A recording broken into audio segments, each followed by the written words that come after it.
This Hyundai K-Fobs remote may have a problem, especially when you replace the battery, something may break inside. So let's just open it. Just keep this guy depressed and pull out the spare key. And then I'm going to remove the cover, the back one. Just put the knife like this. Twist again here somewhere. So just do it like that.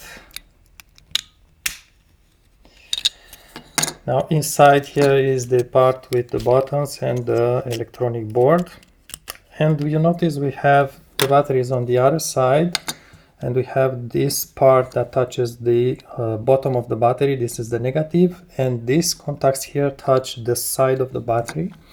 Now, if you look at these contacts here, one, it's already broken, and this metal part here, it's extremely fragile. If you try to bend it a little bit, it will break.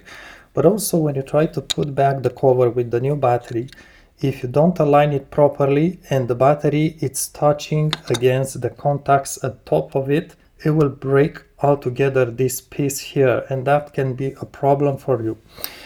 Now my recommendation, if you notice these are broken altogether, here's a small tip. Maybe grab a piece of wire, I would say 4 or 5 inches long, and try to find a thin one that's flexible, because we are going to put it inside the fob.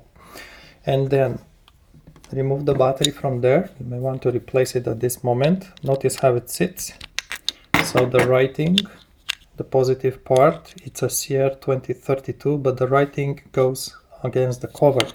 Now grab the battery like this, and one part of the wire, maybe make a small bump, place it.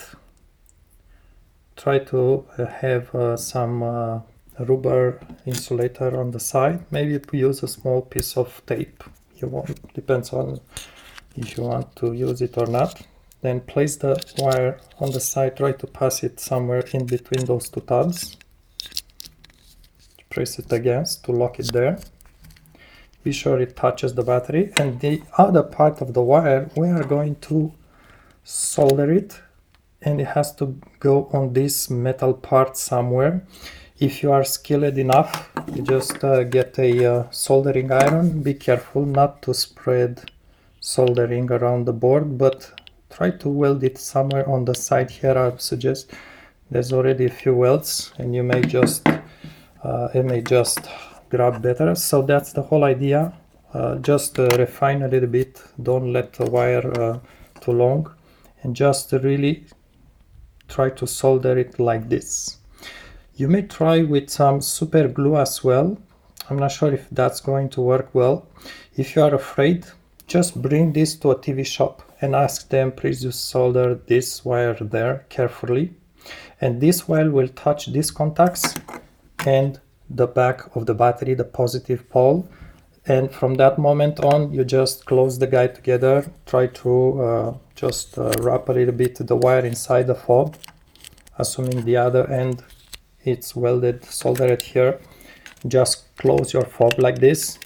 Again, you notice it has to be a thin, flexible wire. Perhaps this one it's a little bit too thick and perhaps even too long, but make it long enough, 4 inches about, to be able to open again the battery.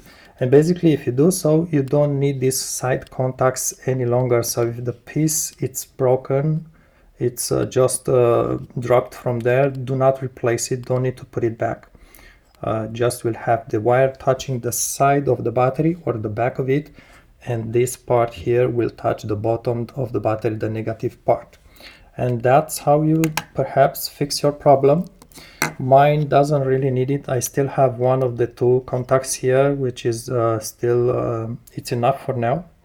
It's touching properly the battery, but like I said, if you see this happening, and the idea when placing this guy back, that's the problem. That's when it happens. Again, like I said, if you don't match parts, don't align them properly, look what happens. The battery, instead of touching only here, will drop on top of this contact, and as you press against it, it will just break off this top contact because the battery will be against it. The battery actually normally has to touch, if I remove it from there, Let me just pull the small tape. Actually, what happens when you close the back cover, the battery has to sit touching the side of these contacts and the bottom here. So it really comes like that. If you misalign the back cover, instead of coming like this, the battery will come on top of these contacts, and as you force down, it will just break them. That's the problem. So again, remember, when you close it, this is my tip. I apologize for the longer video. When you close it, first match the hole here with the hole in the casing. Just go gently at first. Really match the two parts. Don't put any pressure on it. Make sure this hole it's aligned with the pin. And at this point, you are sure everything is matching together. The battery won't press against that contact the wrong way. And now when it's like this, don't just press against it. Turn the fob like this and locate the lock button. It's the opposite side of the K. So locate the lock button, make sure it's sitting nicely matching, and just keep it like this at the bottom of the lock button here and press. And then move at the middle, press again.